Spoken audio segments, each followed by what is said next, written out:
get back to Indiana and be able to be next to the coach that coached me my second year in the league, and just her believing in me, trusting in me to lead this team. It's a lot of weight on my shoulder, but hey, I've been through it before. I can do it. And just on the Fever.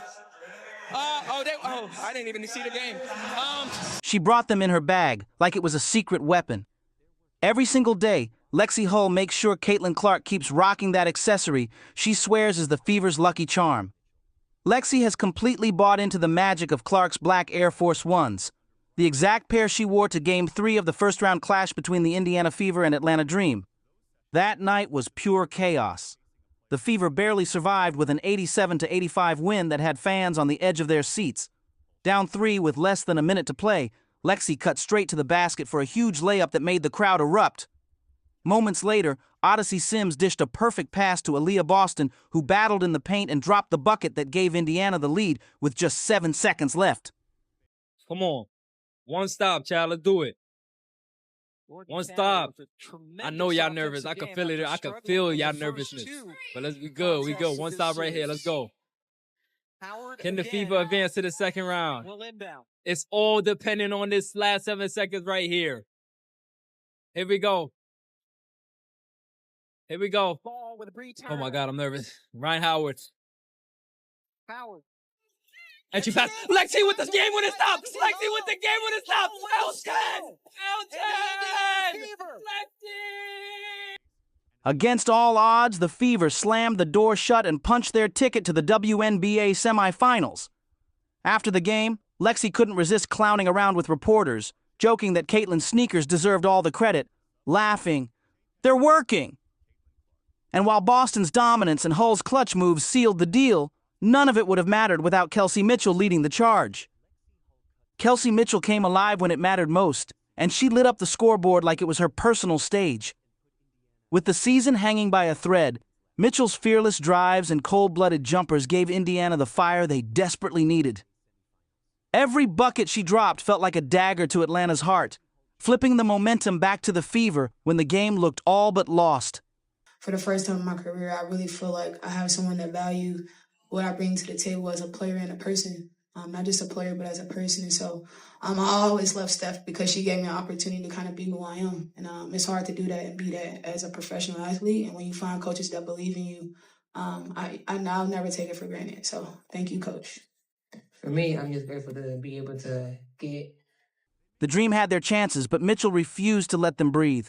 She hunted mismatches, pulled up with no hesitation, and left defenders shaking their heads as the ball kept splashing through the net. By the time the final buzzer sounded, it was crystal clear.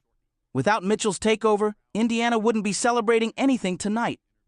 She didn't just play like a star, she played like a savior who refused to let the Fever's season die. Atlanta Dream had the game right in their hands, and when they fumbled it in the most brutal way. Up 3 with less than a minute left, they froze under the lights while Indiana snatched every ounce of momentum away. The Dream's defense cracked wide open. Their offense went cold, and in the blink of an eye, everything they built collapsed. Fans couldn't believe it. 1 second, Atlanta looked like they were about to steal the series, and the next, they were standing around helpless as the Fever stormed back. Put into words what has happened. I mean, we worked so hard, and I think I'm just so proud of our group for staying with it. I mean, it's just insane that we're playing in the semifinals. I mean, we believed it, but there's so many people out there that didn't. And so we got another series. Decided to play some more games in Game Week, but right now we're just proud and excited and looking forward to the next step. You guys didn't lead in the second half until that last basket. Missed rotations, wasted possessions, and pure panic. The Dream flat out choked when it mattered most. Instead of closing the door, they left it wide open and Indiana kicked it down with force. In the locker room after the game, the Fever weren't just celebrating, they were buzzing like they'd just pulled off a heist. Reporters crowded around, cameras flashing, and that's when Lexie Hull cracked her joke that sent everyone laughing. She pointed at Caitlin Clark's black Air Force Ones and said with a grin, "They're working!" The room exploded because deep down, everyone believed it. This wasn't just about talent, it was about superstition, swagger, and belief. Those shoes had turned into a symbol, a charm that carried Indiana through the fire. The players weren't talking about luck by accident. They were showing how tight this squad really is. From Hull's humor to Boston's grit to Mitchell's leadership, the Fever made it clear. They're moving as one, and nothing can shake that bond. You always put your best foot forward. You always get to the next play. And it's always someone different. Collectively, all the time. Oh, great pass!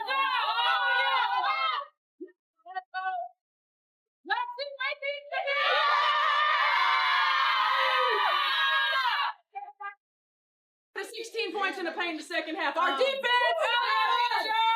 decided to show up. And I am so proud that we lived to fight another day.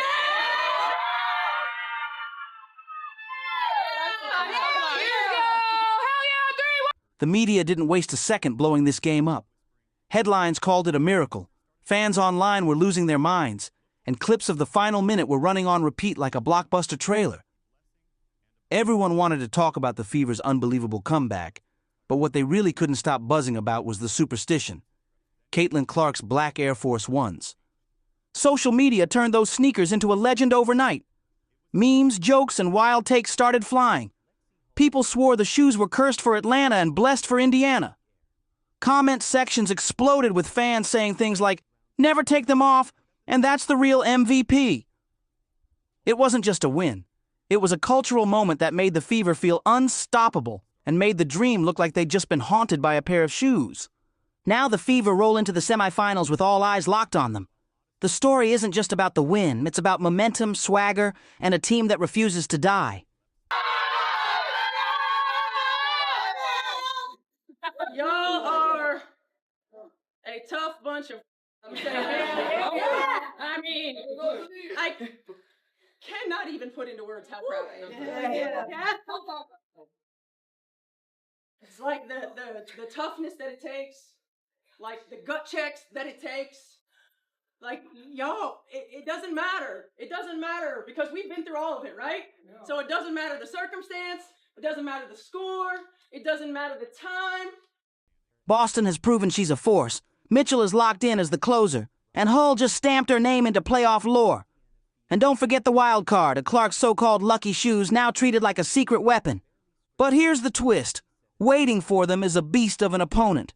The semifinals won't be against a shaky dream squad, it's against championship killers who know how to punish mistakes and crush fairy tales.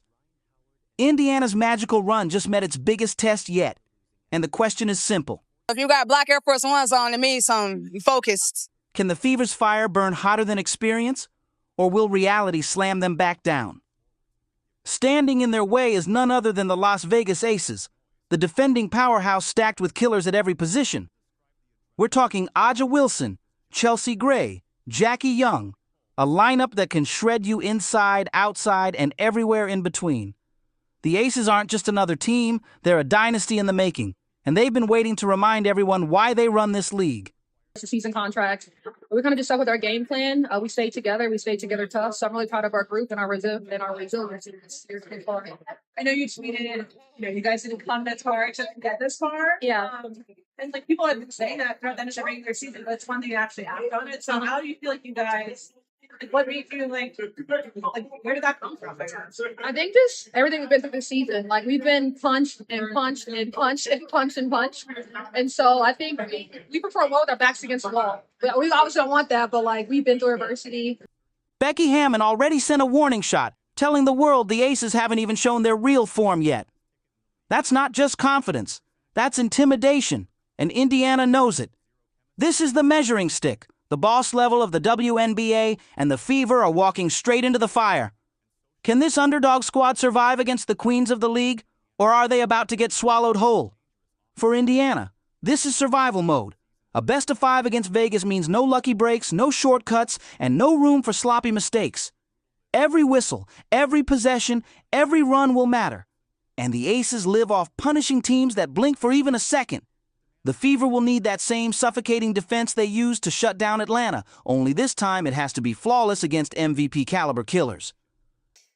She does an amazing job for every person, not just me and Kelsey, but every single person on the team that she believes in, and she pours into every single person. It doesn't matter how you play, how many minutes you're going to get. She's going to tell you be ready at all times. Go out there and do your part. And if you, so, and like, that's one thing I love about Steph, how she believes in every single person. She trusts us no matter.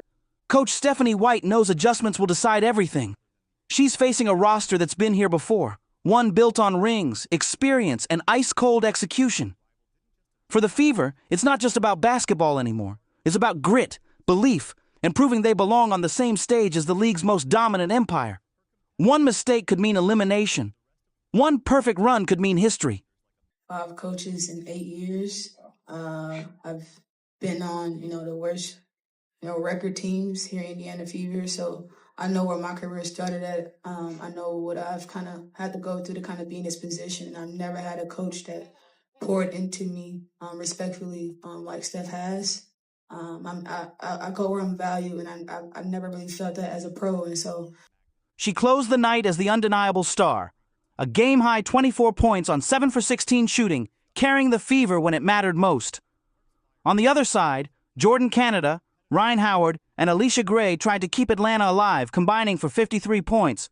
But it just wasn't enough to kill Indiana's fire. After the buzzer, Kelsey Mitchell didn't hold back, reminding everyone, "I've had 5 coaches in 8 years." A raw confession that showed just how much this moment meant. The chaos, the grind, the fight, all finally paying off. Whether you're on the court, off the court, and just keeping a good mindset, good attitude to it all.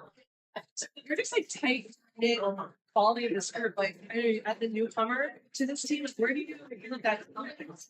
Be able to have that sort of togetherness. I don't know. I guess we got good personalities. Everyone gets along. No drama. So I guess that helps that everyone gets along. So I think it's just kind of the group we have. Just everyone's so chill, and yeah, I guess it translates on the.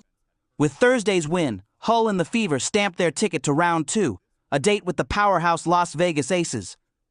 But here's the twist. Hull's contract is set to expire, making her an unrestricted free agent after this run. That means every single game could be her last in a Fever jersey, and the stakes have never been higher. Coaches in 8 years. It put everything in perspective. You guys mean to her? What does she mean to you? Maybe you as well, Tasha, if you want to jump in. I've had. If you believe the Fever can shock the Aces, drop your thoughts in the comments, hit like, smash subscribe, share this with every fan you know, and we'll see you on the next one.